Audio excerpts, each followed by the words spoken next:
제발 문 좀 열어줘요. 비가 내리는 밤이었습니다. 한 남자가 허름한 연립주택 앞에 서 있었어요.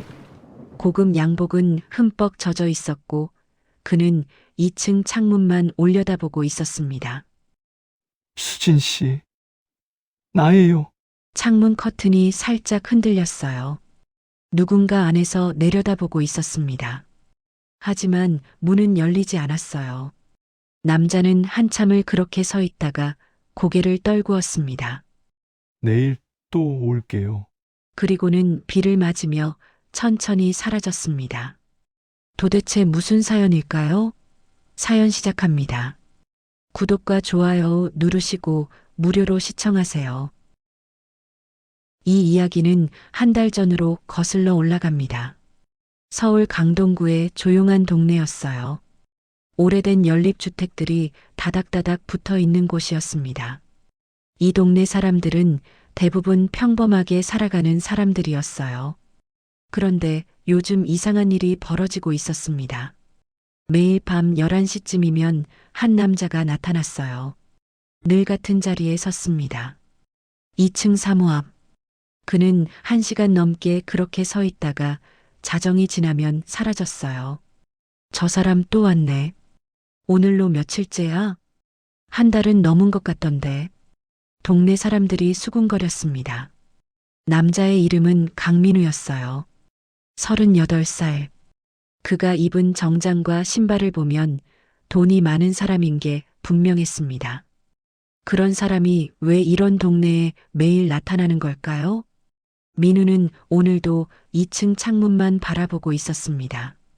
창문 안에서는 희미한 불빛이 새어나왔어요. 오늘도 계시네요. 민우는 작게 중얼거렸습니다. 가슴이 답답했어요. 말을 걸고 싶었지만 용기가 나지 않았습니다. 2층에 사는 여자는 이수진이었어요. 36살. 서울대병원에서 일하는 간호사였습니다. 수진은 커튼 사이로 아래를 내려다봤어요. 또 왔구나. 그녀는 한숨을 쉬었습니다. 가슴 한편이 무너지는 것 같았어요. 하지만 문을 열어줄 수는 없었습니다. 수진은 조용히 불을 껐습니다. 민우는 불이 꺼지는 걸 봤어요. 그의 눈가가 뜨거워졌습니다. 고개를 떨구고 한참을 서 있다가 돌아섰어요. 두 사람은 5년 전까지 부부였습니다. 하지만 지금은 남남이었어요. 민우는 1년 전에 재혼까지 했습니다. 그런데도 매일 밤 전철을 찾아오고 있었어요. 이상한 일이었죠. 같은 시각 강남의 한 아파트. 민우가 사는 집은 강남에서도 제일 비싼 아파트 중 하나였습니다. 거실 창문 너머로 서울 야경이 반짝였어요. 소파에 여자가 앉아 있었습니다. 박서연 32살. 민우의 아내였어요. 서연은 시계를 봤습니다. 밤 11시 30분. 오늘도 이렇게 늦네. 남편은 요즘 들어 매일 밤 늦게 들어왔습니다. 야근이 많다고 했어요. 하지만 서연은 불안했습니다. 결혼한 지 1년이 넘었는데 신혼 같은 건 없었어요. 남편은 점점 더 멀어지고 있었습니다. 혹시 다른 여자라도 있는 건가? 서연은 고개를 저었어요. 설마, 우리 남편은 그런 사람이 아니야. 하지만 불안은 쉽게 가시지 않았습니다. 다음 날 아침 병원. 수지는 하얀 간호사복을 입고 중환자실 복도를 걷고 있었어요. 밤새 잠을 제대로 못 잤는지 얼굴이 피곤해 보였습니다. 수진 씨, 얼굴이 왜 그래요? 선배 간호사가 걱정스럽게 물었어요. 아니에요. 괜찮아요. 요즘 자꾸 그러더니. 혹시 어디 아파요? 아니에요. 그냥 잠을 좀 못 잤어요. 수지는 억지로 웃으며 대답했습니다. 하지만 가슴속은 무거웠어요. 매일 밤 그 사람이 왔습니다. 5년이 지났는데도 그것도 재혼을 했으면서 도대체 왜 그러는 걸까요? 같은 시각 회사. 민우는 회의실에 앉아 있었습니다. 대기업 임원인 그는 이번 분기 실적을 보고하고 있었어요. 매출이 지난해보다 15% 올랐습니다. 사장이 만족스럽게 고개를 끄덕였어요. 역시 강 이사야. 이번에 성과금 많이 받을 거야. 감사합니다. 민우는 웃으며 대답했지만 눈은 죽어 있었습니다. 회의가 끝나고 화장실에 갔어요. 거울을 보다가 문득 셔츠를 들어 올렸습니다. 배에 긴 흉터가 있었어요. 오른쪽 갈비뼈 아래에서 시작해 옆구리까지 이어진 자국이었습니다. 민우는 그 흉터를 손으로 쓰다듬었어요. 5년 전 교통사고 때 생긴 흉터라고 어머니가 말했습니다. 간이 다쳐서 수술했다고. 하지만 뭔가 이상했어요. 이게 정말 그냥 봉합 자국일까? 민우는 최근 들어 이 흉터가 자꾸 신경 쓰였습니다. 너무 길었어요. 그냥 꿰맨 자국치고는요. 그는 휴대폰을 꺼내 회사 복지 포털에 접속했습니다. 자신의 과거 병원 기록을 찾았어요. 2019년 3월 5일 서울대병원 수술 기록. 화면을 내리던 민우의 손이 멈췄습니다. 생체 이식 수술. 생체 이식? 민우는 눈을 크게 떴어요. 생체 이식이라는 건 누군가 자기 장기를 떼어줬다는 뜻이었습니다. 하지만 어머니는 그냥 봉합수술이라고 했는데요. 이게 무슨... 민우는 곧바로 어머니에게 전화를 걸었습니다. 어머니, 왜? 장옥순의 목소리는 차갑고 날카로웠어요. 67살. 민우의 어머니였습니다. 어머니, 5년 전 제 수술 말인데요. 그게 왜? 정확히 어떤 수술이었어요? 간 다쳐서 수술했다고 했잖아. 왜 그걸 또 물어? 그런데 병원 기록을 보니까 이상한 게 있어서요. 생체 이식이라고 나와 있는데 전화 너머로 잠깐 침묵이 흘렀습니다. 그건 잘못 기록된 거겠지. 그냥 봉합수술이었어. 정말요? 근데 흉터가 너무 길어서요. 수술이 크니까 흉터도 큰 거지. 왜 자꾸 묻는 거야? 옥순의 목소리가 날카로워졌어요. 아니에요. 그냥 궁금해서요. 바쁘니까 끊어. 전화가 끊겼습니다. 민우는 휴대폰을 내려다봤어요. 뭔가 이상했습니다. 어머니 목소리가 떨렸어요. 평소랑 달랐습니다. 뭔가 숨기는 게 있는 것 같았어요. 그날 저녁 민우는 또다시 수진의 집 앞으로 갔습니다. 오늘은 조금 달랐어요. 용기를 내서 초인종을 눌렀습니다. 띵동. 한참을 기다렸어요. 문이 열렸습니다. 5년 만에 마주한 두 사람. 수지는 집에서 입는 편한 옷을 입고 있었어요. 머리는 대충 묶었고 화장기 없는 얼굴이었습니다. 그래도 여전히 예뻤어요. 무슨 일이세요? 수진의 목소리는 차가웠습니다. 수진 씨, 나예요. 민우, 알아요. 무슨 일이세요? 물어볼 게 있어서요. 저한테 물어볼 게 뭐가 있어요? 우리 남이잖아요. 수진의 말은 냉정했지만 눈빛은 흔들렸어요. 5년 전 제 수술, 혹시 알고 계신 게 있어요? 수진의 얼굴이 굳어졌습니다. 손이 문고리를 더 세게 쥐었어요. 모르겠어요. 왜 제게 물으세요? 제 배에 흉터가 있는데요. 병원 기록이랑 어머니 말씀이 안 맞아서요. 그때 수진 씨도 그 병원에 계셨잖아요. 혹시 돌아가세요. 수진의 목소리가 떨렸습니다. 수진 씨, 돌아가세요. 왜 자꾸 오시는 거예요? 수진의 눈에 눈물이 고였어요. 제발, 그냥 가요. 당신 이제 다른 가정 있잖아요. 하지만, 제발이요. 문이 닫혔습니다. 민우는 문 앞에 서 있었어요. 가슴이 답답했습니다. 수진의 눈빛에서 뭔가를 봤어요. 슬픔, 원망, 그리고 숨기고 있는 무언가. 대체 5년 전에 무슨 일이 있었던 거지? 민우는 천천히 계단을 내려갔습니다. 그때 위층에서 할머니 한 분이 나왔어요. 쓰레기를 버리러 가는 길이었습니다. 아이고, 젊은 사람이 왜 매일 여기 와서 서 있어요? 아, 죄송합니다. 2층 사는 그 간호사 선생님하고 무슨 사이예요? 그게 민우는 대답하지 못했습니다. 할머니는 고개를 저으며 내려갔어요. 참, 요즘 젊은 사람들은 알다가도 모르겠어. 민우는 건물 밖으로 나왔습니다.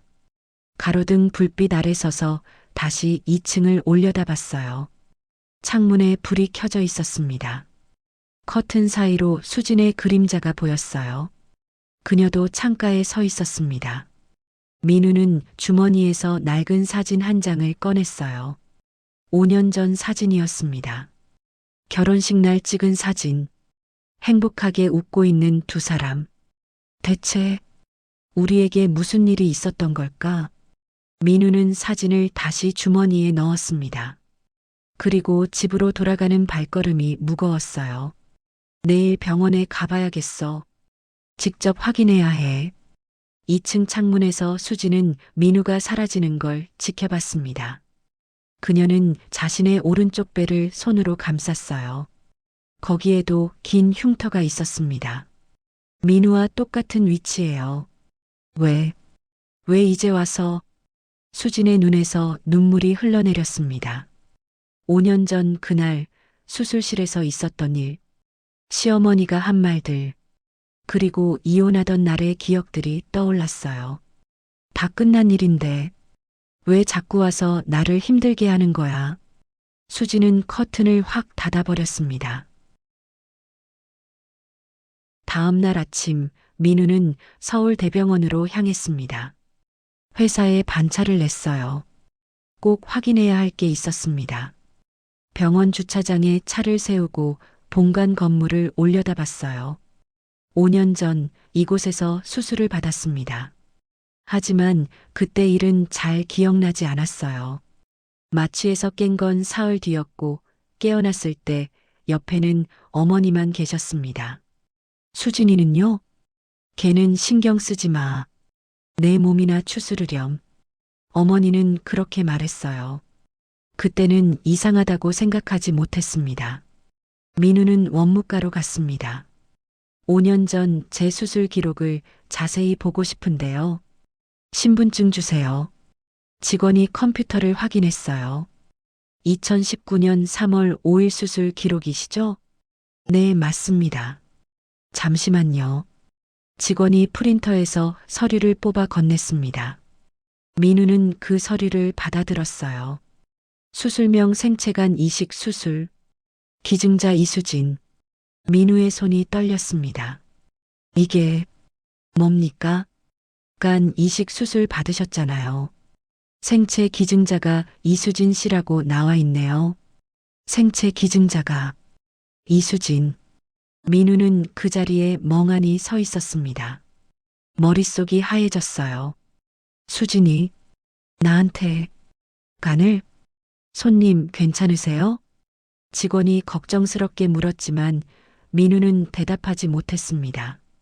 그는 비틀거리며 밖으로 나왔어요. 복도 벤치에 주저앉았습니다. 도대체 이게 무슨? 민우는 서류를 다시 봤습니다. 분명히 써 있었어요. 기증자 이수진. 수진이가 왜? 어머니는 왜 말하지 않은 거지? 그때 5년 전 기억이 조금씩 떠올랐습니다. 2019년 3월 5일. 그날은 민우의 생일이었어요. 33살이 되는 날이었습니다. 저녁에 회사 회식이 있었어요. 상사들과 술을 마셨습니다. 평소보다 많이 마셨죠. 밤 11시쯤 집으로 가는 길이었어요. 택시를 탔습니다. 강동구 명일동으로 가주세요. 그때 수진이 전화를 걸어왔어요. 여보, 어디야? 생일인데 이렇게 늦어? 미안, 회식이 길어졌어. 지금 가는 중이야. 조심히 와. 미역국 끓여놨어. 응, 고마워. 전화를 끊고 민우는 창밖을 봤습니다. 빗방울이 떨어지기 시작했어요. 비 오려나 보네요. 기사님이 말했습니다. 그러게요. 그때였어요. 저 앞에서 갑자기 차가 끼어들었습니다. 아! 기사님이 급브레이크를 밟았어요. 하지만 빗길이라 차가 미끄러졌습니다. 꽝! 엄청난 충격이 왔어요. 택시가 가드레일을 들이받았습니다.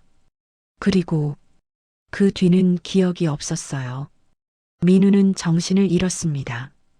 응급실. 환자 들어갑니다. 혈압 떨어지고 있어요. 복부 출혈, 간 손상 의심됩니다. 의료진이 바쁘게 움직였어요. 민우는 들것에 실려 있었습니다. 얼굴은 새하얗고 입술은 파랗게 질려 있었어요. 보호자 어디 계세요? 간호사가 소리쳤습니다. 저요. 전데요. 수진이 달려왔어요. 퇴근하던 길이었는데 남편이 사고 났다는 연락을 받고 뛰어온 거였습니다. 부인이세요? 네, 제 남편이에요. 수진의 목소리는 떨리고 있었어요. 지금 상태가 위중합니다. 간 파열로 대량 출혈이 있어요. 수술해야 합니다. 그럼 빨리 수술해 주세요. 문제는 간 손상이 심각해서 이식이 필요할 수도 있습니다. 이식이요? 수진의 얼굴이 창백해졌어요. 네. 일단 수술실로 들어가서 확인해야 합니다. 민우가 수술실로 들어갔습니다. 수진은 수술실 밖 의자에 주저앉았어요. 손이 떨렸습니다. 제발, 제발 괜찮게 해주세요. 1시간쯤 지났을까요? 수술실 문이 열리고 의사가 나왔습니다. 수진이 벌떡 일어났어요. 선생님, 제 남편은요? 간 손상이 예상보다 심각합니다. 간 이식이 필요해요. 그럼 어떻게 해야 하나요? 혈액형이 맞는 기증자를 찾아야 합니다. 시간이 없어요. 가족 중에 혈액형이 같은 분 계세요? 제가 AB형인데요. 환자분도 AB형이네요. 부인이 기증하실 수 있습니까? 수지는 잠시 멈칫했습니다. 간 기증. 큰 수술이었어요. 위험도 있었습니다. 하지만 망설임은 잠깐이었어요. 할게요. 제가 할게요. 확실하세요? 생체간 기증은 제 남편이에요. 당연히 해야죠. 수진의 목소리는 단호했습니다. 바로 그때 복도 끝에서 누군가 뛰어왔어요.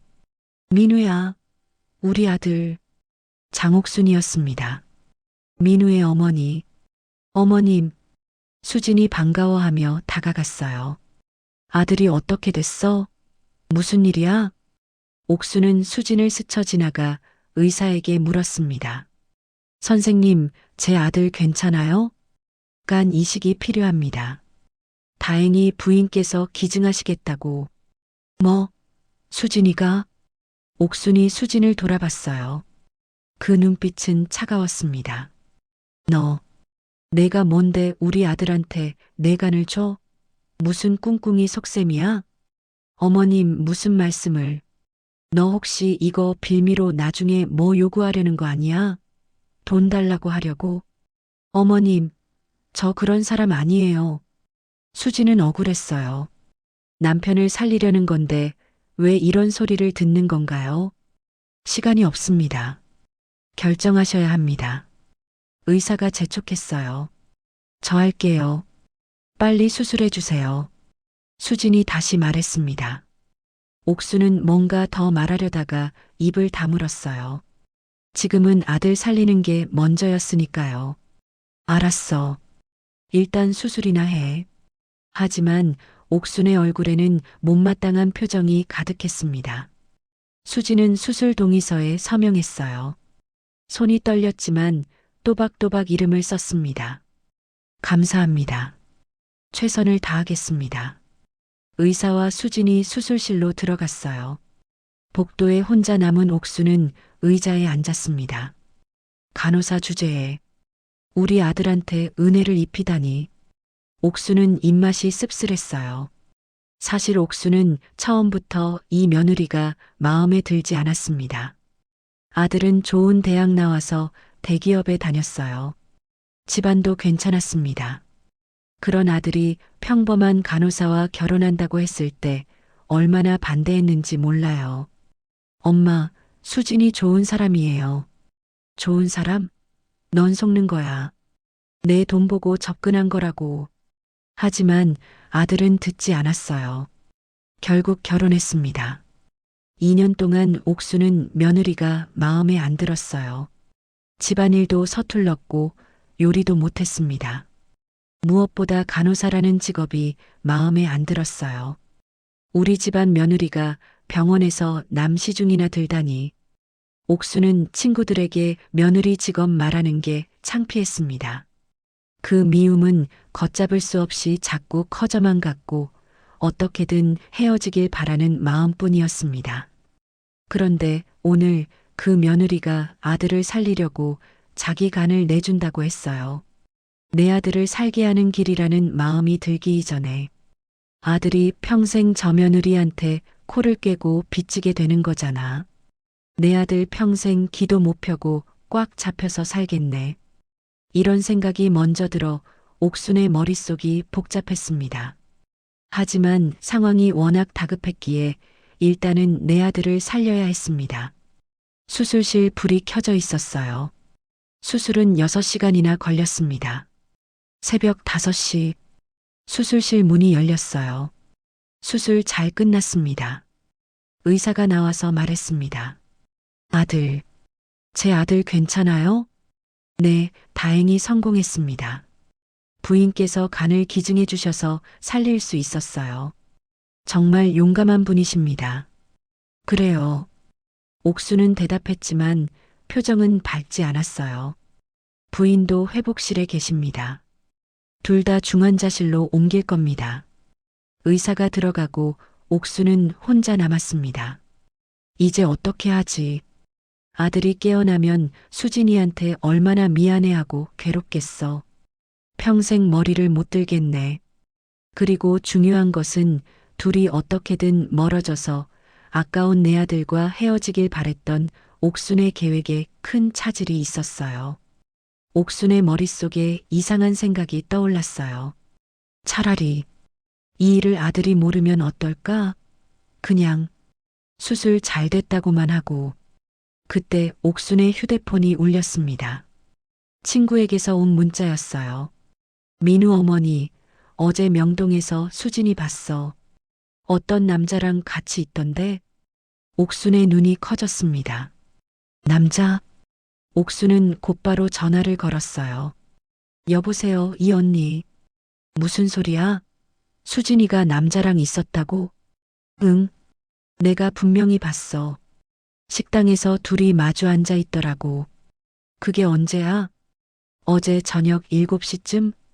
어제 저녁 7시면 민우가 회식하고 있을 때였어요. 그 남자 어떻게 생겼어? 잘생겼던데? 키도 크고. 옥순의 얼굴이 굳어졌습니다. 수진이가 다른 남자를? 아니, 어쩌면 그게 아닐 수도 있었어요. 하지만 옥순의 머릿속에는 다른 생각이 들었습니다. 이걸 이용할 수 있겠는데. 옥순은 입가에 이상한 미소를 지었습니다. 옥순은 수술실 앞 의자에 앉아 있었습니다. 머릿속이 복잡했어요. 친구의 말이 계속 맴돌았습니다. 수진이가 어제 저녁에 남자랑 있었다고? 옥순은 휴대폰을 꺼내 다시 그 친구에게 전화를 걸었어요. 언니 나야. 그 사진 혹시 찍었어? 사진? 아니, 그냥 지나가다 본 거라. 아쉽네. 확실히 수진이 맞았어? 응. 분명히 수진이었어. 내가 결혼식 때도 봤잖아. 옥수는 생각에 잠겼습니다. 사진이 있으면 좋을 텐데. 그때 한 가지 생각이 떠올랐어요. 수진이 휴대폰 수술하느라 집 맡겨뒀을 거야. 옥수는 간호사실로 갔습니다. 실례합니다. 수술 들어간 보호자 집 맡은 거 찾으려고요. 성함이 어떻게 되세요? 이수진이요. 아, 여기 있네요. 간호사가 가방을 건넸어요. 옥수는 그걸 받아들고 화장실로 갔습니다. 가방을 뒤져서 수진의 휴대폰을 꺼냈어요. 다행히 잠금이 안 되어 있었습니다. 사진첩을 열어봤습니다. 최근 사진들이 쭉 나왔어요. 병원 동료들과 찍은 사진, 혼자 찍은 일상 사진들. 그리다 한 장의 사진이 눈에 띄었습니다. 수진이 한 남자와 나란히 서 있는 사진이었어요. 식당 같은 곳이었습니다. 이게 뭐야? 옥수는 사진을 자세히 봤어요. 남자는 키가 크고 잘생겼습니다. 수진과 친해 보였어요. 사진 날짜를 보니 사흘 전이었습니다. 옥순의 입가에 미소가 번졌어요. 이거면 되겠네. 옥수는 자기 휴대폰으로 그 사진을 찍었습니다. 그리고 수진의 휴대폰을 다시 가방에 넣었어요. 이 사진만 있으면 민우한테 뭐라고 하든 믿겠지. 옥수는 간호사실에 가방을 돌려놨습니다. 사흘이 지났습니다. 민우가 중환자실에서 눈을 떴어요. 천장이 하얗게 보였습니다. 여기가 어디지? 민우야. 옆에서 어머니 목소리가 들렸어요. 옥순이 아들 손을 꽉 잡았습니다. 엄마, 나 무슨 일 있었어? 교통사고 났었어. 수술했어. 수술? 민우는 배가 아팠어요. 손을 대보니 붕대가 감겨 있었습니다. 수진이는? 우리 와이프는? 옥순의 얼굴이 굳어졌습니다. 그 애는? 신경 쓰지 마. 왜? 무슨 일 있어? 넌 몸이나 추스르렴. 일단 쉬어. 옥수는 그렇게 말하고 일어났어요. 민우는 이상했지만 너무 피곤해서 다시 잠들었습니다. 다음 날 아침, 민우가 다시 눈을 떴을 때 옥순이 또 옆에 있었어요.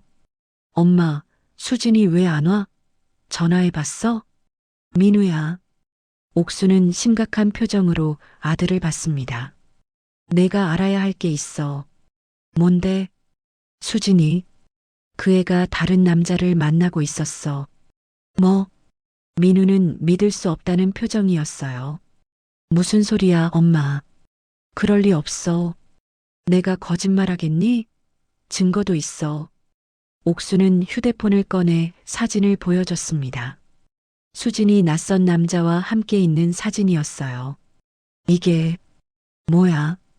내가 사고 나기 사흘 전이야. 친구가 명동에서 봤대. 둘이 식당에서 다정하게 있더래. 민우는 사진을 멍하니 쳐다봤습니다. 하지만 이건 혹시 오빠나 친구 아니야? 무슨 오빠?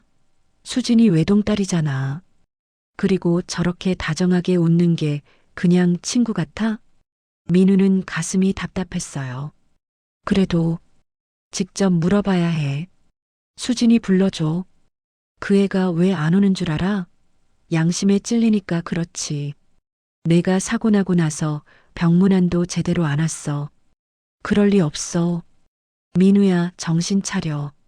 넌 그 애한테 속은 거야. 결혼할 때부터 엄마가 반대한 거 기억나지? 간호사 따위가 우리 집안에. 엄마, 민우가 소리쳤어요. 하지만 너무 아파서 얼굴을 찌푸렸습니다. 아이고, 왜 소리를 질러. 몸 상하겠어. 옥순이 아들을 눕혔어요. 일단 쉬어. 퇴원하고 천천히 생각하자.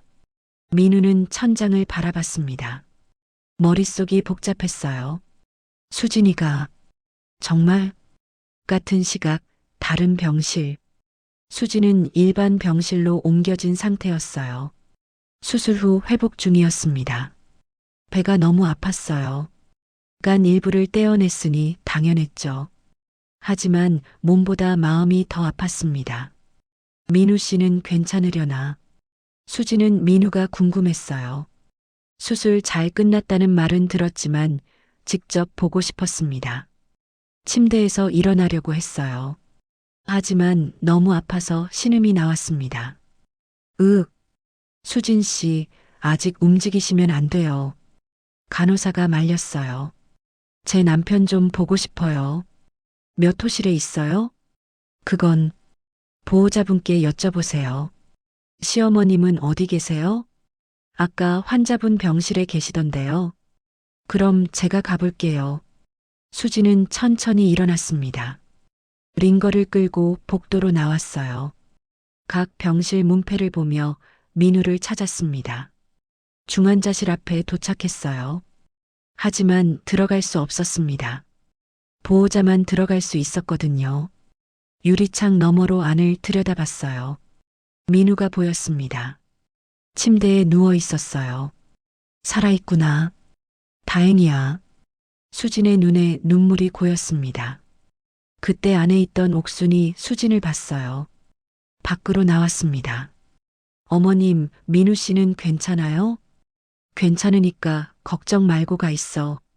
제가 들어가서 잠깐만 봐도 될까요? 안 돼. 아직 면회 시간 아니야. 하지만 저 부인인데요. 부인? 옥순이 비웃었어요. 부인이 남편 놔두고 어디서 남자랑 놀아났어? 네. 무슨 말씀이세요? 시침이 떼지 마. 다 알아. 내가 다른 남자 만나고 다닌 거. 수지는 깜짝 놀랐어요. 저 그런 적 없어요. 거짓말 마. 증거 다 있어. 사흘 전에 명동에서 남자랑 있었잖아. 아, 그건 수지는 그제야 떠올랐어요. 사흘 전 오빠를 만났었습니다. 수진의 오빠는 미국에 살고 있었어요. 오랜만에 한국에 왔다고 연락이 와서 저녁을 같이 먹었던 거였습니다. 그건 제 오빠예요. 미국에 사는 오빠가 잠깐 왔었어요. 오빠, 너 외동딸이잖아. 아니에요. 제게 오빠 있어요. 이복 오빠지만. 수진의 아버지는 재혼이었어요. 전처소생으로 아들이 하나 있었습니다. 하지만 그 오빠는 어릴 때 미국으로 입양을 갔었어요. 그래서 거의 만나지 못했죠. 최근에야 연락이 닿아서 가끔 만나는 사이였습니다. 말도 안 되는 소리 하지 마. 결혼할 때 내가 외동딸이라고 했잖아. 그건 오빠가 미국에 있어서 거의 남처럼 지냈으니까. 변명하지 마. 옥순의 목소리가 날카로웠어요. 너 같은 애랑 우리 아들 못 살아. 이혼해. 어머님, 이혼 안 하면 민우한테 내 사진 다 보여줄 거야. 그럼 우리 아들이 얼마나 상처받겠어? 수지는 눈물이 났어요. 어머님, 제 말 좀 들어주세요. 정말 오해해요. 닥쳐. 내가 우리 아들 살리려고 수술했다고?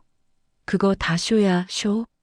나중에 은혜 갚으라고 평생 붙잡아 두려는 속셈이지. 아니에요. 전 정말. 됐어. 민우 깨어나면 다 말할 거야. 내가 어떤 여자인지. 그러니까 조용히 이혼이나 해. 옥수는 돌아서서 중환자실로 들어가 버렸어요. 수지는 그 자리에 주저앉았습니다. 아니에요. 아닌데. 하지만 아무도 들어주지 않았어요. 일주일이 지났습니다. 민우는 일반 병실로 옮겼어요. 상태가 많이 좋아졌습니다. 수진도 퇴원 준비를 하고 있었어요. 하지만 민우를 한 번도 만나지 못했습니다. 옥순이 막았거든요. 민우 씨 좀 만나게 해주세요. 수진이 옥순에게 애원했지만 소용없었어요. 안 돼. 우리 아들 더 이상 상처 주지 마. 제발이요. 한 번만. 싫어. 결국 수지는 민우를 보지 못한 채 퇴원했습니다. 집으로 돌아온 수지는 민우에게 전화를 걸었어요. 하지만 받지 않았습니다. 문자를 보냈어요. 민우 씨, 나예요. 오해예요. 제 말 좀 들어주세요. 답장이 없었어요. 다시 전화했습니다. 이번엔 받았어요. 민우 씨, 뭐야? 민우의 목소리는 차가웠습니다. 민우 씨, 그게 아니에요.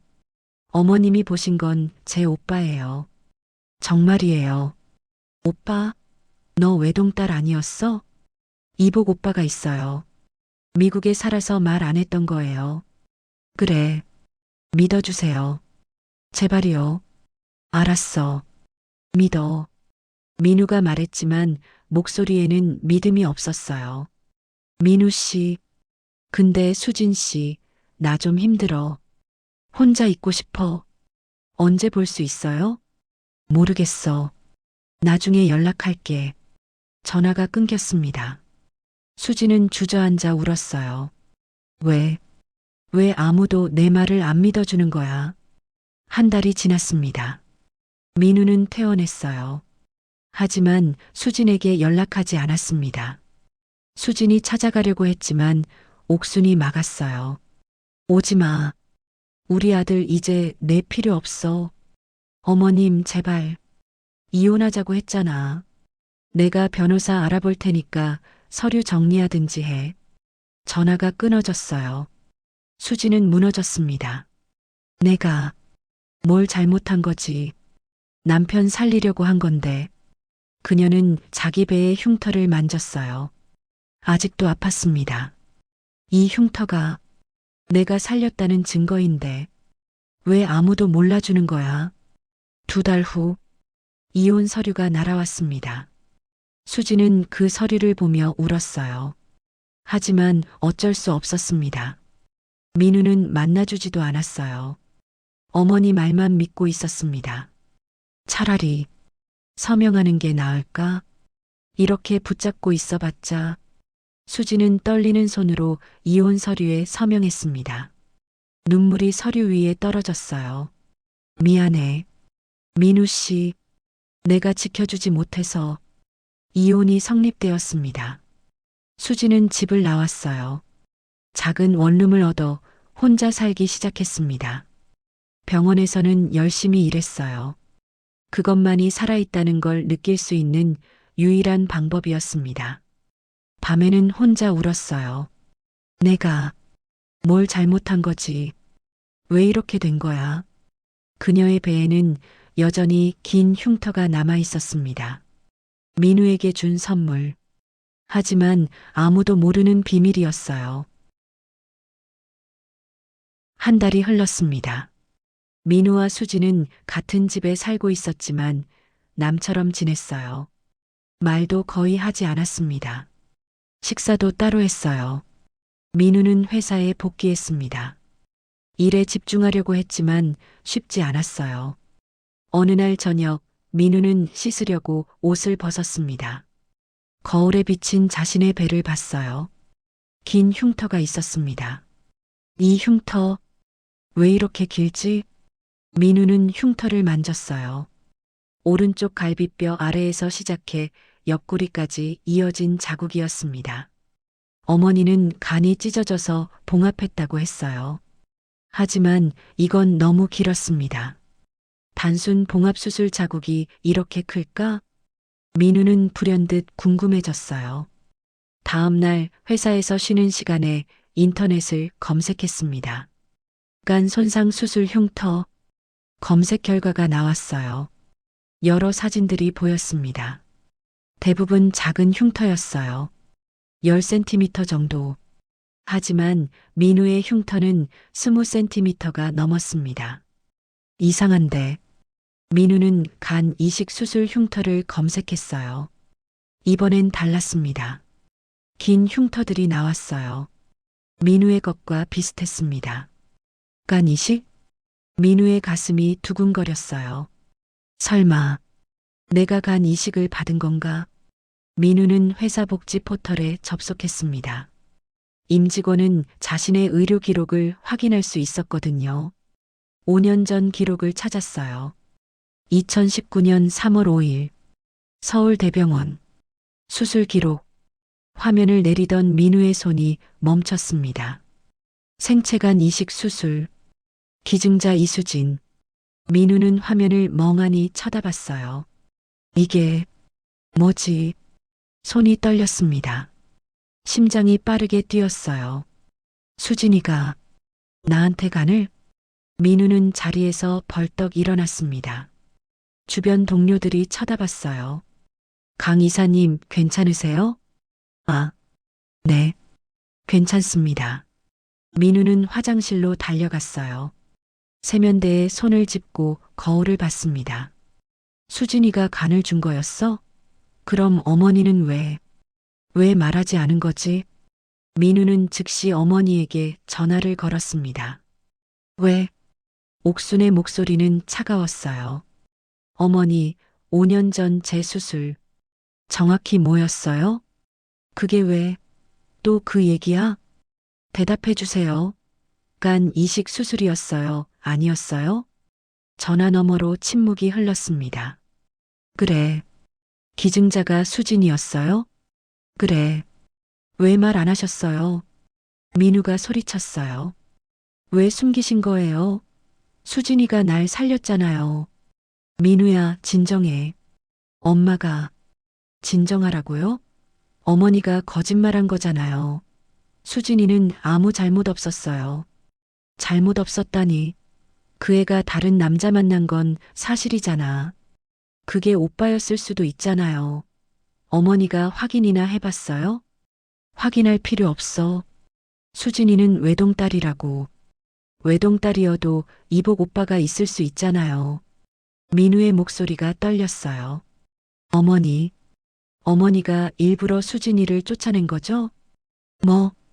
간 기증한 걸 숨기고 오빠 사진을 바람난 증거라고 하고 일부러 그런 거죠? 옥수는 대답하지 않았어요. 왜 그러신 거예요? 수진이가 뭘 잘못했어요? 내가 그 애한테 평생 빚지고 살까봐 그랬어. 뭐라고요? 간호사 따위한테 은혜 입으면 넌 평생 고개를 못 들잖아. 민우는 믿을 수 없었어요. 간호사 따위요? 제 아내였어요. 저를 살린 사람이에요. 그래도 우리 집안 며느리가. 이제 그만하세요. 민우가 소리쳤습니다. 전 어머니가 정말 실망이에요. 당분간 연락하지 마세요. 전화를 끊어버렸어요. 민우는 화장실 거울을 보며 주먹으로 벽을 쳤습니다. 젠장, 내가 뭘 한 거야. 수진이를 의심하고, 멀리하고, 민우는 회사로 돌아가지 않았습니다. 곧장 서울대병원으로 향했어요.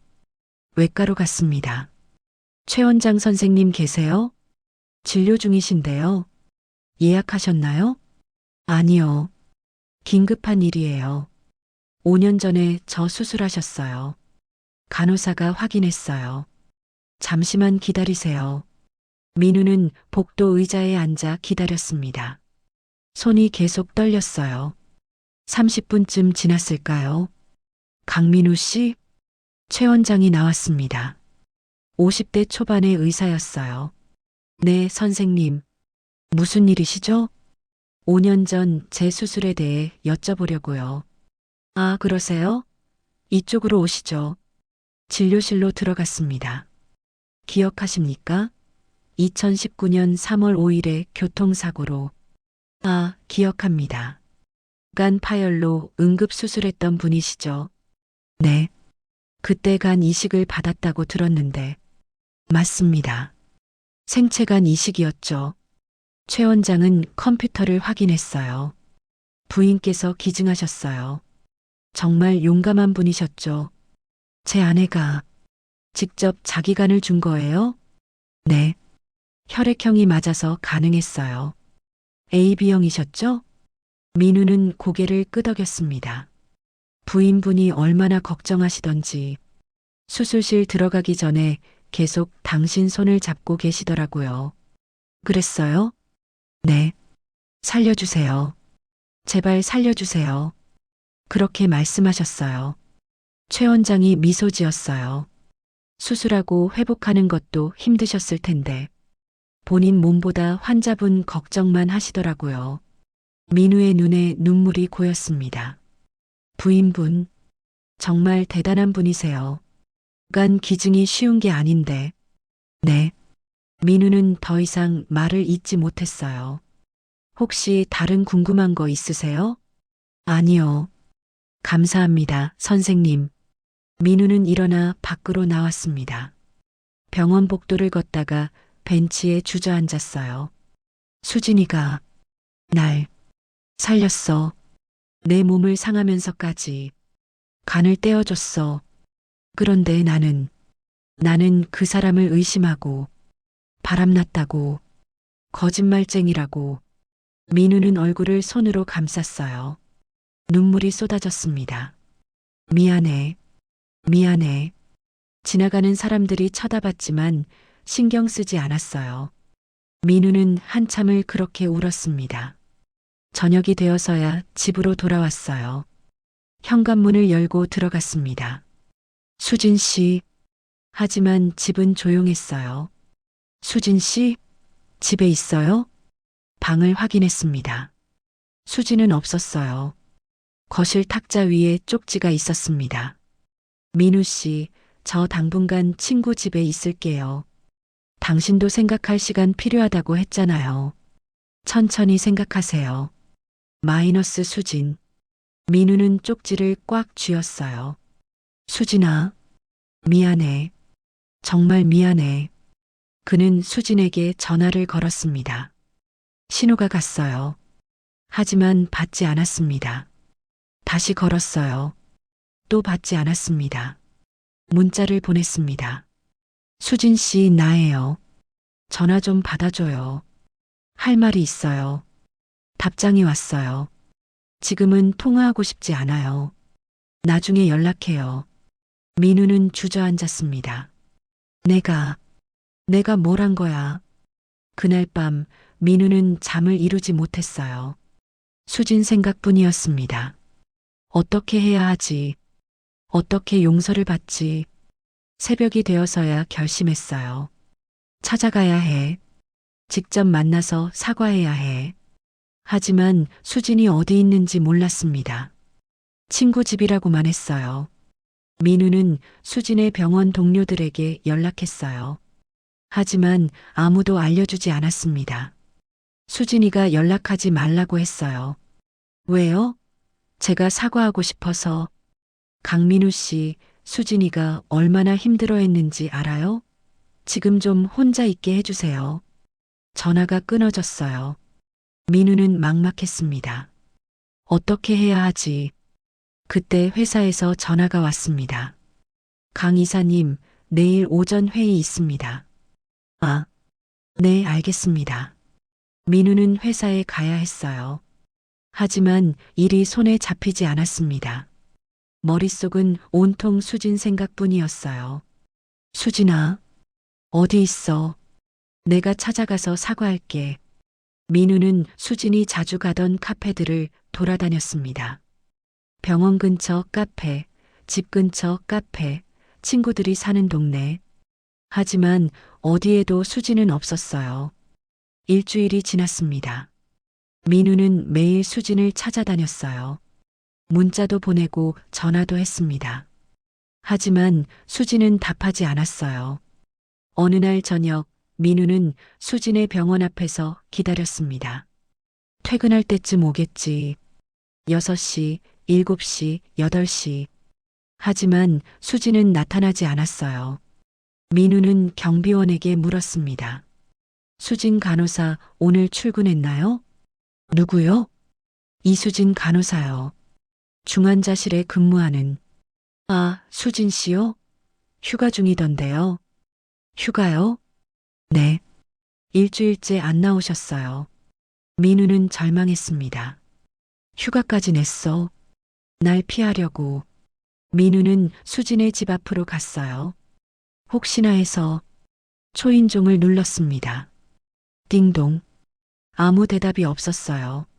수진 씨, 나예요. 문 좀 열어줘요. 하지만 문은 열리지 않았습니다. 민우는 그 자리에 주저앉았어요. 미안해. 정말 미안해. 제발 한 번만 기회를 줘. 밤이 깊어갔습니다. 민우는 집으로 돌아가지 않았어요. 그냥 그 자리에 앉아 있었습니다. 혹시 수진이 나타날까봐. 민우는 병원 기록과 원장 선생님의 증언으로 진실을 알게 되었습니다. 수진이 자신의 간을 떼어줬다는 것. 그걸 어머니가 숨겼다는 것. 이제 확인해야 할 게 하나 더 있었어요. 그 사진. 어머니가 보여줬던 수진과 남자의 사진 말입니다. 민우는 어머니 집으로 향했습니다. 강남의 고급 아파트. 옥수는 혼자 살고 있었어요. 민우가 결혼하고 나서 따로 사는 중이었습니다. 초인종을 눌렀어요. 누구세요? 저예요, 어머니. 문이 열렸습니다. 옥수는 아들을 보고 반가워했어요. 어머, 민우야. 왜 갑자기 연락도 없이 들어가도 돼요? 그럼 당연하지. 어서 와. 거실로 들어간 민우는 소파에 앉지 않았어요. 그대로 서서 어머니를 똑바로 봤습니다. 어머니, 물어볼 게 있어요. 뭔데? 5년 전 제 수술. 수진 씨가 간 기증했다는 거 알고 계셨죠? 옥순의 얼굴이 굳어졌어요. 그건 왜 말씀 안 하셨어요? 왜 숨기신 거예요? 민우야, 그건. 그리고 수진 씨랑 남자 있던 사진. 그 사람 누군지 확인해 봤어요? 옥수는 입술을 꽉 깨물었습니다. 수진 씨 오빠였어요. 이복 오빠. 미국에 사는. 그래도 나는. 어머니. 민우의 목소리가 커졌어요. 어머니가 거짓말하신 거잖아요. 수진 씨는 아무 잘못 없었어요. 그런데 왜 이혼하게 만드신 거예요? 그건 옥순의 눈에 눈물이 고였습니다. 내가 그 여자한테 평생 빚진 채로 살까봐 그랬어. 뭐라고요? 간호사 따위가 우리 아들 살렸다고 하면 넌 평생 고개를 못 들잖아. 내가 그게 싫었어. 민우는 믿을 수 없다는 표정이었어요.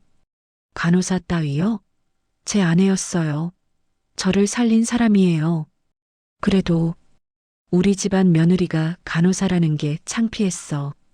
친구들한테 뭐라고 말해? 며느리가 병원에서 남시중 든다고? 어머니가 그런 분이셨어요?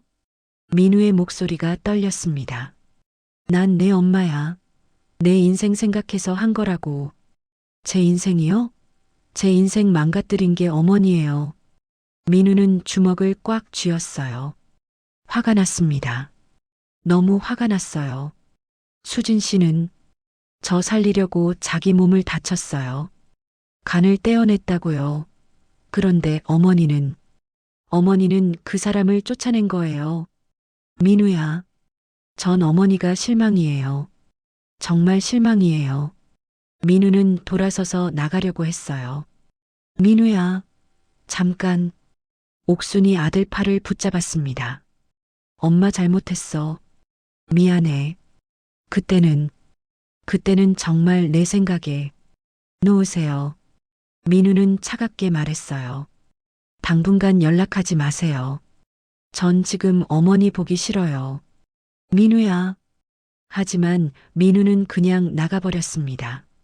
옥수는 그 자리에 주저앉았어요. 처음으로 아들이 자신에게 저렇게 화를 냈습니다. 내가 뭘 잘못한 거야. 다 내 생각해서 한 건데. 하지만 옥순도 알고 있었어요. 자신이 잘못했다는 걸. 민우는 차를 몰고 집으로 돌아왔습니다. 강남 아파트. 안에 서연이 있는 집이었어요. 현관문을 열고 들어갔습니다. 여보 왔어요? 서연이 반갑게 맞이했어요. 하지만 민우의 표정을 보고 놀랐습니다. 무슨 일 있어요? 얼굴이 왜 그래요? 서연 씨. 민우는 소파에 털썩 앉았어요. 나 할 말이 있어요. 뭔데요? 서연도 옆에 앉았습니다. 민우는 천천히 말했어요. 5년 전 있었던 일. 수진이 간을 기증했던 것. 어머니가 거짓말했던 것. 그래서 이혼하게 된 것. 모든 걸 다 말했습니다. 서연은 듣고 있었어요. 점점 얼굴이 굳어졌습니다. 그러니까 전처분이 당신 목숨을 구했는데 시어머님이 거짓말로 이혼시킨 거예요? 네. 미안해요.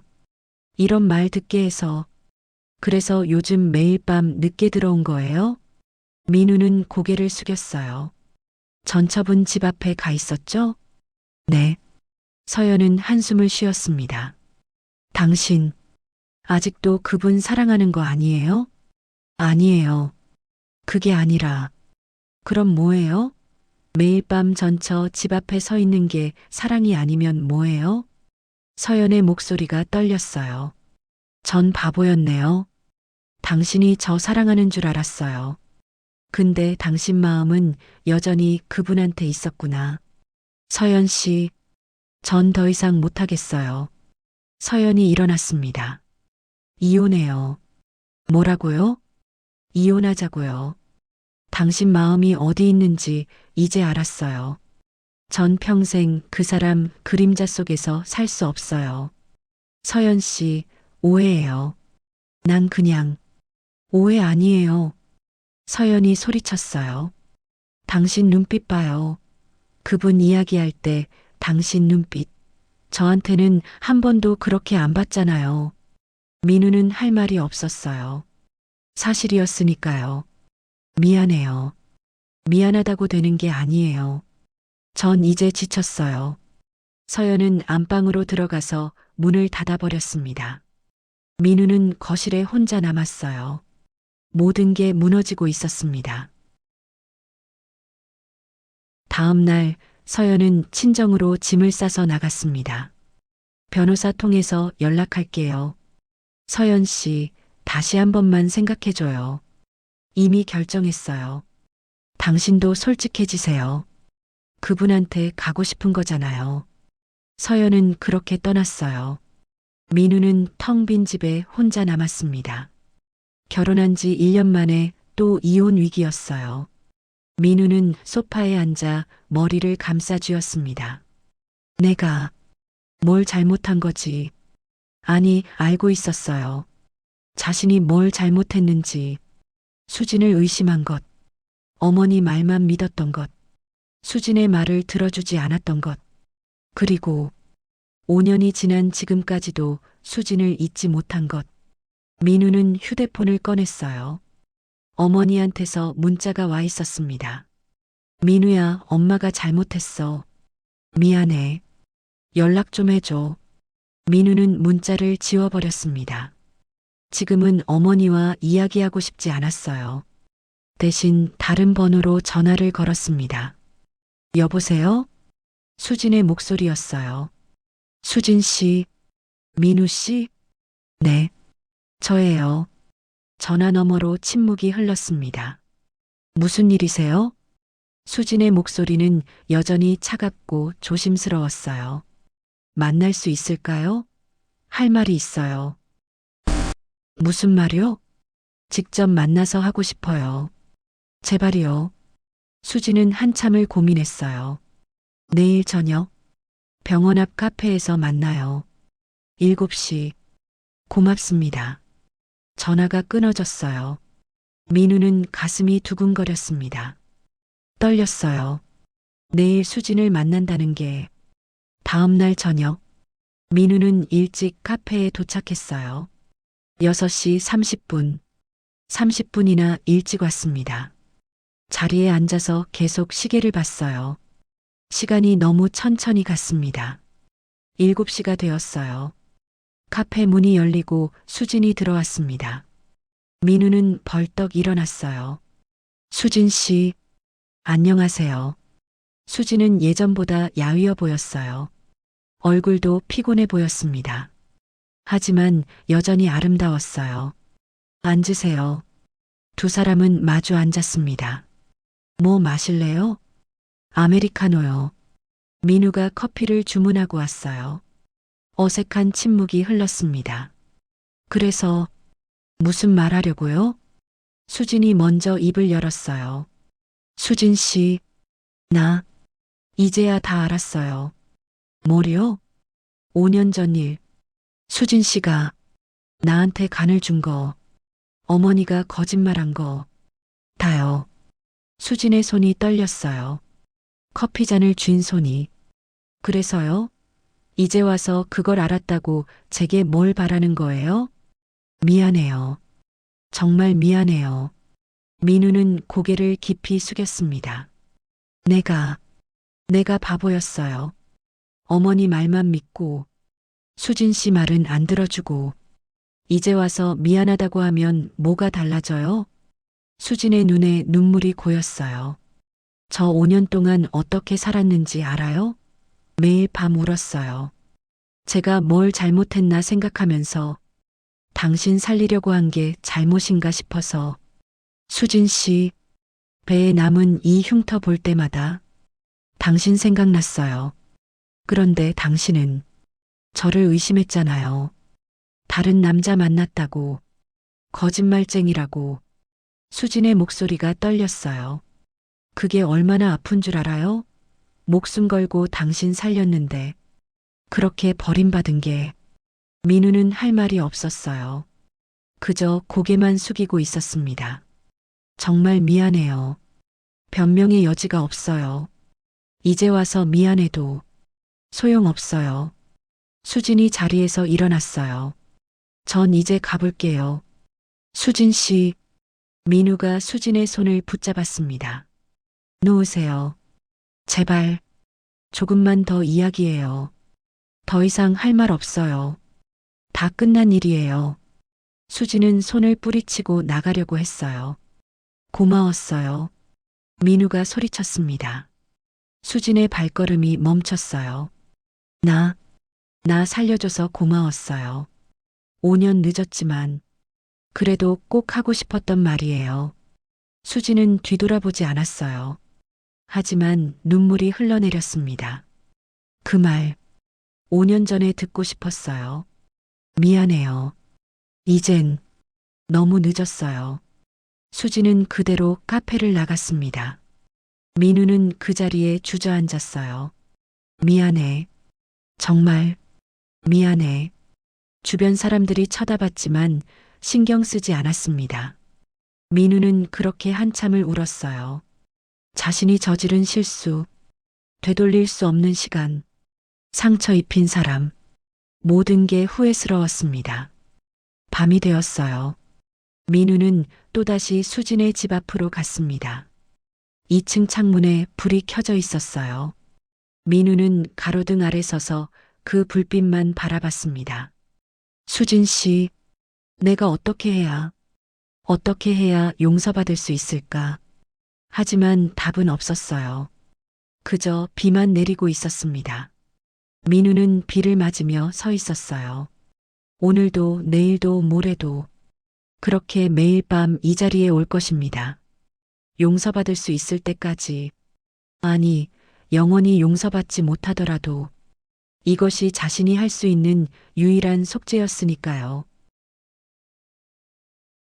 민우는 한 달 동안 매일 밤 수진의 집 앞에 섰습니다. 비가 오나 눈이 오나 그 자리를 지켰어요. 말 한마디 걸지 않았습니다.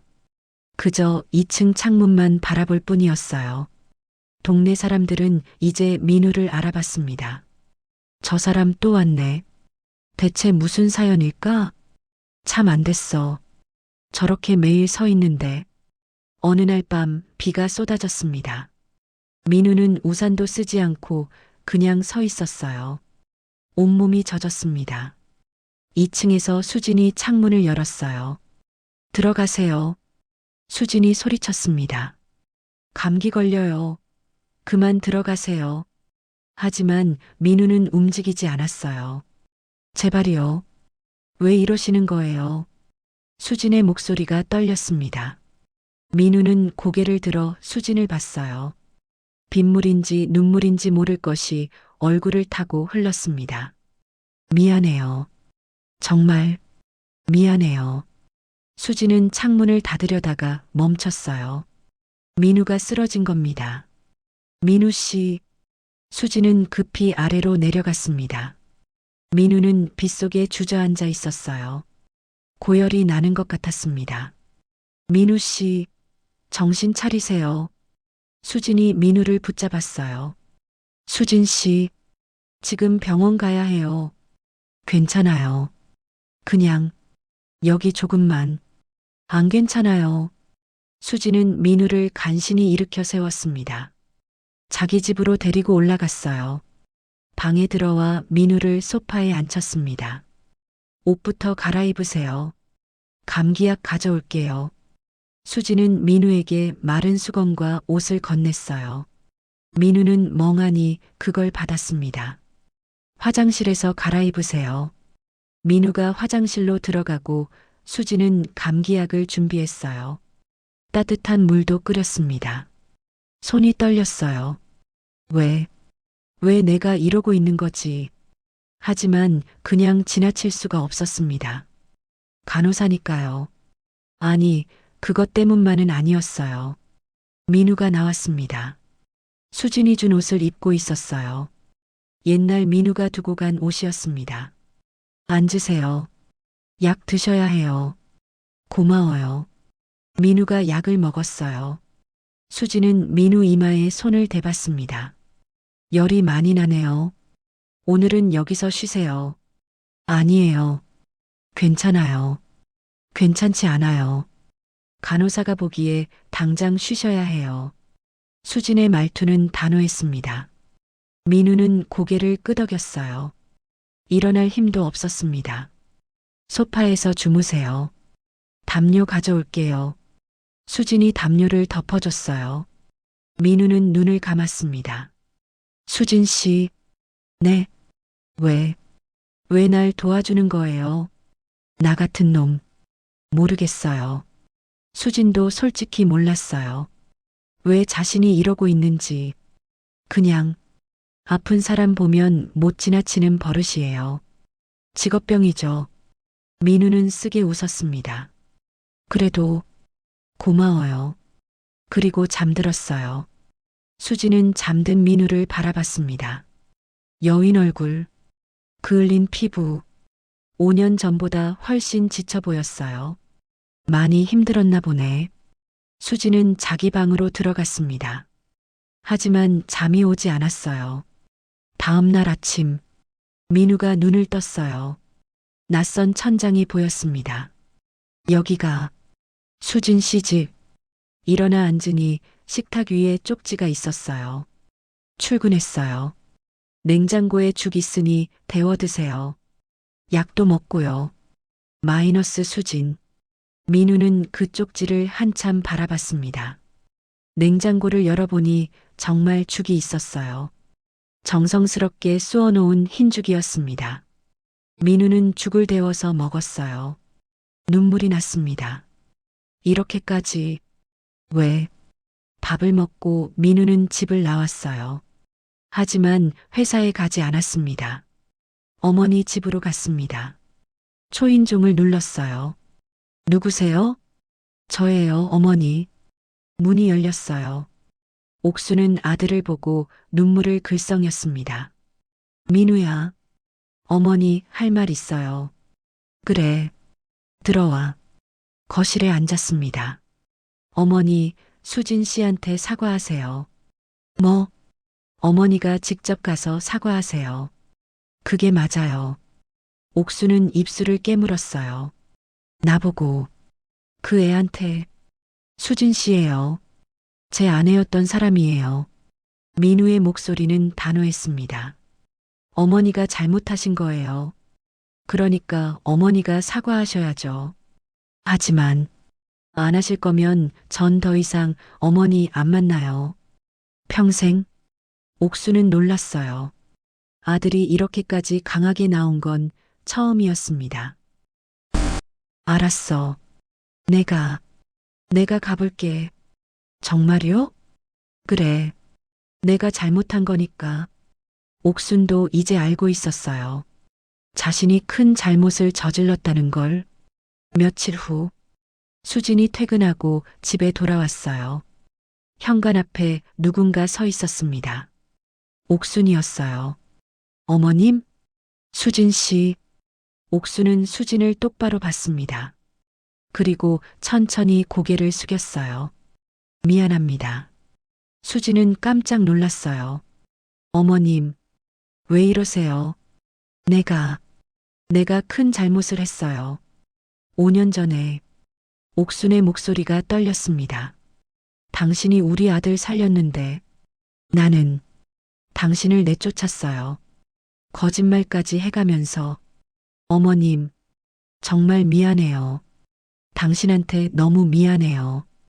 옥수는 눈물을 흘렸어요. 용서해달라는 게 아니에요. 그럴 자격도 없어요. 그냥 미안하다는 말 하고 싶었어요. 수진도 눈물이 났습니다. 일어나세요, 어머님. 다 지난 일이에요. 수진 씨, 저도 이제 다 잊으려고요. 그때 일은. 두 사람은 한참을 그렇게 서 있었어요. 그날 밤, 민우는 또 수진의 집 앞에 왔습니다. 하지만 오늘은 초인종을 눌렀어요. 문이 열렸습니다. 들어오세요. 수진이 말했어요. 민우는 놀랐습니다. 정말요? 네. 할 말 있어요. 민우가 들어갔어요. 두 사람은 마주 앉았습니다. 오늘 어머님 오셨어요. 알아요. 제가 부탁했어요. 고맙지만 괜찮았어요. 이제 다 끝난 일이니까. 수지는 차를 끓여왔어요. 민우 씨, 네. 용서는 못해요. 아직은. 민우는 고개를 끄덕였어요. 알아요. 당연해요. 하지만 이해는 해요. 어머님의 거짓말에 속았다는 거, 민우 씨도 피해자라는 거, 수진 씨, 그리고 민우 씨가 한 달 동안 매일 밤 여기 왔던 거, 고마워요. 진심이 느껴졌어요. 수진의 눈에 눈물이 고였습니다. 그래도 우린 다시 돌아갈 수는 없어요. 너무 많은 시간이 흘렀어요. 알아요. 민우도 울고 있었어요. 나도 알아요. 다 내 잘못이에요. 이제 그만 오세요. 매일 밤 여기 서 있는 거. 하지만 민우 씨도 이제 앞으로 나아가야 해요. 과거에 붙잡혀 있으면 안 돼요. 수지는 민우의 손을 잡았어요. 고마웠어요. 나를 살려줘서. 내가 더 고마워요. 날 살려줘서. 두 사람은 한참을 그렇게 손을 잡고 있었습니다. 5년간의 오해, 상처, 눈물, 모든 게 조금씩 녹아내리는 것 같았어요. 석 달이 지났습니다. 민우는 이혼 절차를 마쳤어요. 서연과는 원만하게 헤어졌습니다. 행복하세요. 서연이 마지막으로 말했어요. 당신도요. 민우는 집을 정리했습니다.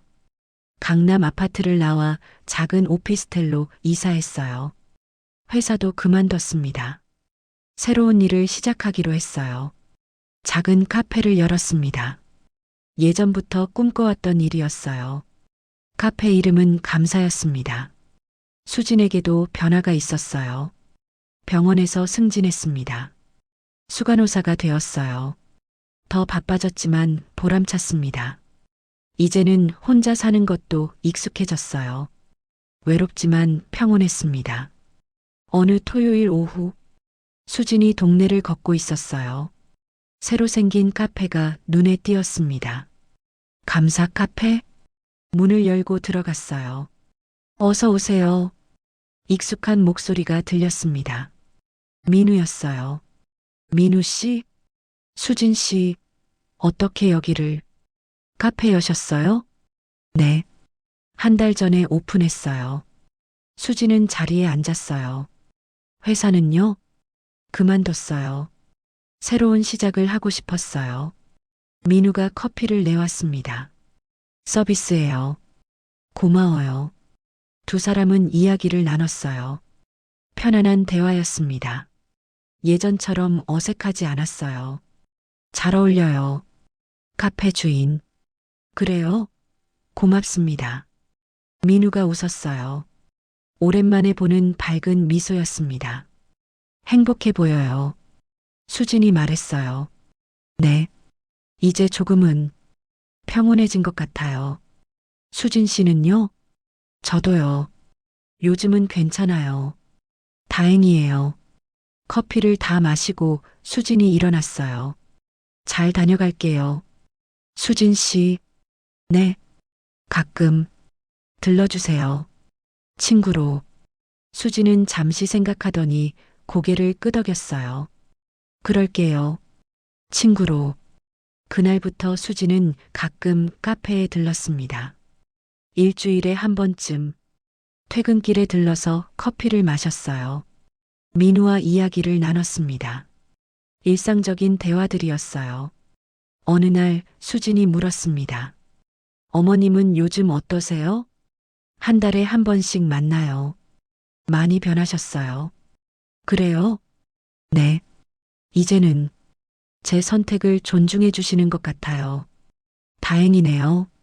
수진 씨는 혹시 새로 만나는 사람 있어요? 민우가 조심스럽게 물었어요. 아니요. 아직은 혼자가 편해요. 그렇군요. 민우도 더 이상 묻지 않았습니다. 계절이 바뀌었습니다. 봄이 왔어요. 카페 앞 벚꽃이 피었습니다. 수진이 카페에 왔어요. 벚꽃 정말 예쁘네요.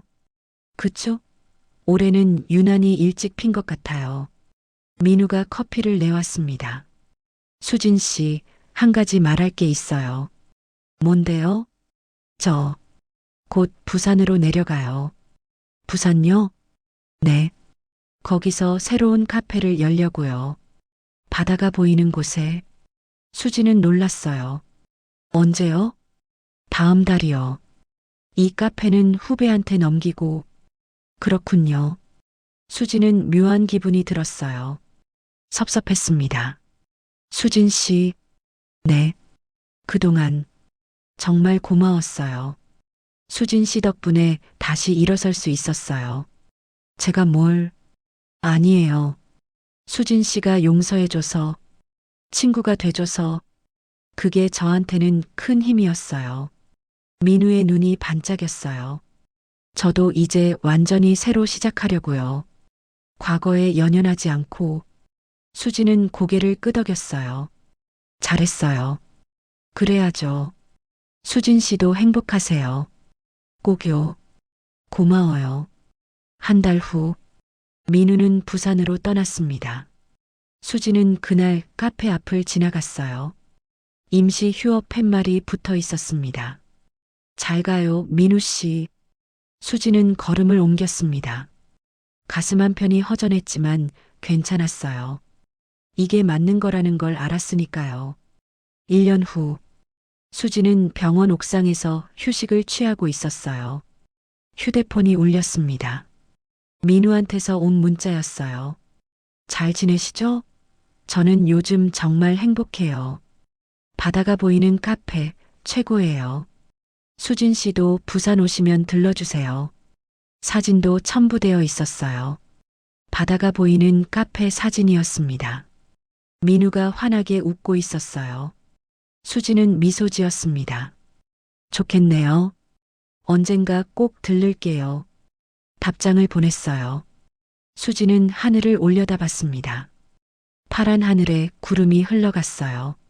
우린 이렇게 각자의 길을 가는 거겠지. 사랑했던 사람, 상처받았던 기억, 용서와 화해, 모든 게 이제는 추억이 되었습니다. 아프지만 소중한 추억. 수지는 자기 배를 손으로 감쌌어요. 흉터가 있는 곳이었습니다. 더 이상 아프지 않았어요. 고마웠어요, 민우 씨. 다시 만나게 해줘서, 제대로 이별할 수 있게 해줘서. 수지는 병원으로 돌아갔습니다. 일상으로 돌아가는 발걸음이 가벼웠어요. 오늘도 살아야 할 환자들이 기다리고 있었으니까요. 민우도 부산에서 새로운 하루를 시작하고 있었습니다. 카페 문을 열고 바다를 바라봤어요. 파도 소리가 들렸습니다. 고마워요, 수진 씨. 날 살려줘서, 용서해줘서. 민우는 깊이 숨을 들이마셨습니다. 새로운 하루가 시작되었어요. 각자의 자리에서 각자의 방식으로 두 사람은 앞으로 나아가고 있었습니다. 언젠가 다시 만날 수도 있고 영영 만나지 않을 수도 있었어요. 하지만 괜찮았습니다. 서로에게 진심으로 고마워할 수 있게 되었으니까요. 그것만으로도 충분했습니다. 감사합니다. 여러분의 인생은 보석 상자입니다.